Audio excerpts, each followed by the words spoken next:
नीति आयोग के सदस्य रमेश चंद का मानना है कि कोविड-19 की दूसरी लहर से देश के कृषि क्षेत्र पर किसी तरह का कोई प्रतिकूल असर नहीं पड़ेगा। उन्होंने कहा कि ग्रामीण इलाकों में संक्रमण मई में फैला है।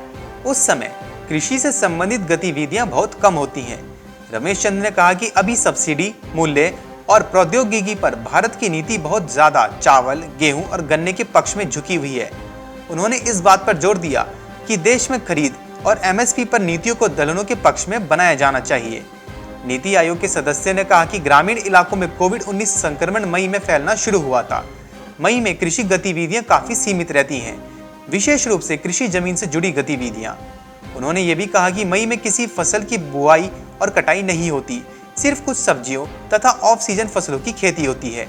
रमेश चंद ने कहा कि मार्च के महीने में या अप्रैल के मध्य तक कृषि गतिविधियां चरम पर होती हैं, उसके बाद इनमें कमी आती है। मॉनसून के आगमन के साथ ये गतिविधियां फिर जोर पकड़ती हैं। उन्होंने कहा कि यदि मई से जून के मध्य तक श्रमिकों की उपलब्धता कम भी रहती है तो इससे कृषि क्षेत्र पर कोई प्रभाव नहीं पड़ने वाला।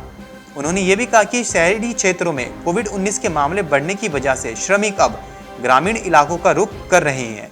ये श्रमिक आजीविका के लिए कृषि क्षेत्र में काम करने को भी तैयार हैं। उन्होंने कहा कि उत्पादन की दृष्टि से देखा जाए तो आप कृषि बाजार के आंकड़ों को देखें, सभी जगह कृषि बाजार सामान्य तरीके से काम कर रहा है। नीति आयोग के सदस्य ने कहा कि कृषि क्षेत्र से आमदनी कायम है, ग्रामीण क्षेत्रों में यह आय का प्रमुख जरिया है। Bureau report, market times TV.